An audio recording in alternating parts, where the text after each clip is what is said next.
Why do Muslim countries import beef from Hindu India? Is it halal for Muslims? Quran does not make lawful or halal for you the foods of the Hindus. Here is the reference from Surah Al-Ma'idah, ayat number 5.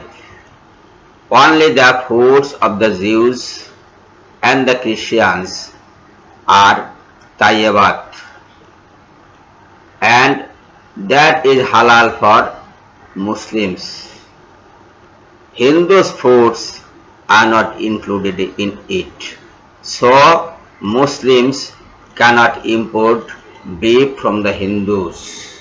Again it is in verse number 121 of Surah Al-An'am. Do not eat from that over which the name of Allah was not pronounced. So it is haram for you to eat of those things which are not purified by the name of Allah.